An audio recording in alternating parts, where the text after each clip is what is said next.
The people want to know. So let's just get right into it. The book, Voiceless. What inspired you to write? I've been rapping since '83, recording music. It's a long time I've been doing this shit. How are you, man? Good, how are you? Yeah. This is my book. Bible? My book. He claiming it. I wrote it. Wrote that about Jesus? Jesus? Nah, it's not about Jesus. I see SS. Yeah, SS, right. Jesus got one S. Two S's. One of them. Chapter 1, I've never read this book, ever. Chapter 1, first fucking page, it happened. I was there. Period. Another chapter, I pulled up a random page. I'm like, fuck, it happened. I was there. This is the realest book ever I've ever read as far as things that I know to be the truth. Right. This is 100% truth, B. It's his truth, but at the same time, we was in the same place at the same time in a lot of places, and this shit really happened. You run into people a dime a dozen every day who say, oh, I'm gonna write a book, I'm gonna write a book. What was the motivation for completing the project? Well, I started writing for therapy. Who do you know that wrote a fucking book? Nobody. Your friend's book is called a fucking diary. Alright? That's your friend's book name. My friend book is not called a diary. My friend book is called Voiceless. This guarantees going to dictate hip hop for VA. Was you there when we met Whitney Houston?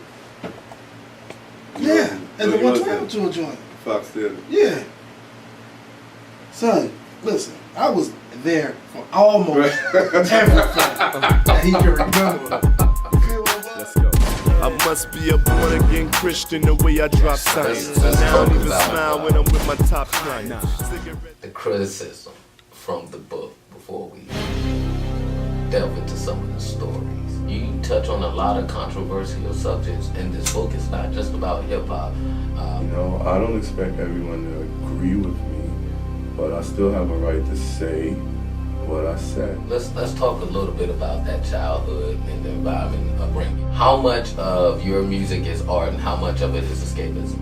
And you grew up as a Jehovah's Witness, harsh environment, New York City. You believe that had a negative effect on you? Definitely a gift and a curse. Let's talk about some of the indiscretions. Nah, homie. This shit was crazy. You talking about stripper chicks and I don't even want to go into all of the extraness. But homie, it was complete chaos. We had fun. Right. It was complete chaos. But at the end of the day, what niggas had in common was love for hip hop, B. And during that time, the game was so crazy. The industry kind of switched on niggas, and it kind of, well, the way I felt, kind of left niggas hanging. I went through my depression stage. He went through his depression stage. Imagine, homie, on the other side of that door, $100,000, and you get closer and closer and closer to that door. But as soon as you touch the doorknob, the fucking rug pulled out from under you, son. You done made all these promises, your kids, you already know what's gonna go down, you can just feel it, cause you seeing it on a day-to-day basis. You seeing niggas spending hundreds of thousands of dollars. You see, you own $1 million motherfucking tour bus. You in a different city every 2-3 days, chasing ass, living the fucking life. But at the end of the day, what did I have?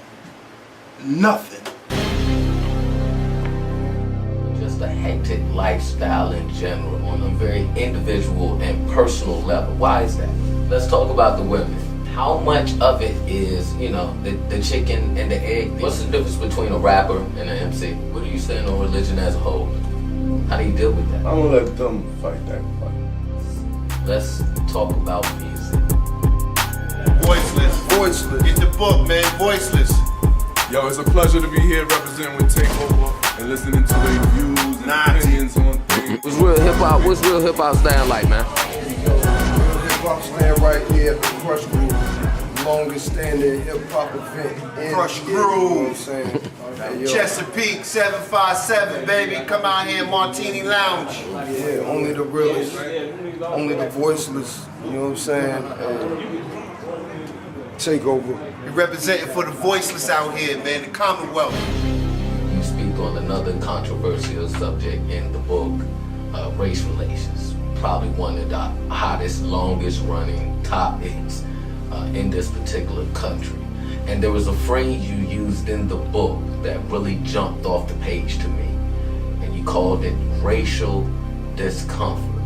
Can you tell the people, fans, and even those who haven't had a chance yet to lay eyes on the book, what is the difference between racism and racial discomfort?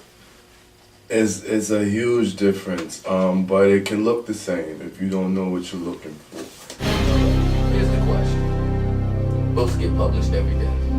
There are libraries full of books. There are bookstores full of books.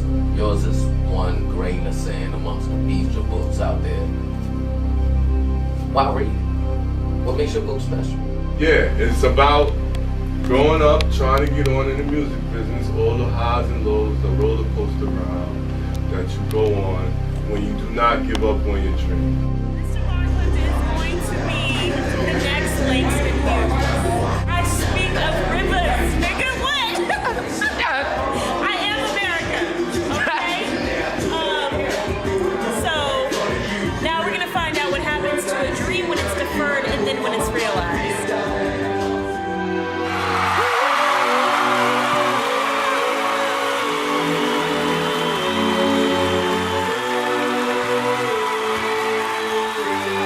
Alright, yeah, now you can call this petroleum, laid on linoleum, but no half slipping when you see me at the podium. Spit sharpshooters that appear a variant. Overflow I gave librarians, cesareans, cream that's Bavarian, flooded your aquarium like your inbox spam coming from Nigerians. Said man, now I never get a credit card again. Rap for the kids, calling us the backyardigans. Homegrown medicine, 90s spit medicine, call Island Iverson. Y'all niggas tiresome. Shout to the popes and the Barclifts and Fryersons. And if you ain't got no money, I can wire some. Naughty and logical, that's my biological. Know they read about us in them newspaper articles. If you've been concerned, I return like the prodigal son, and I come just to burn water molecules.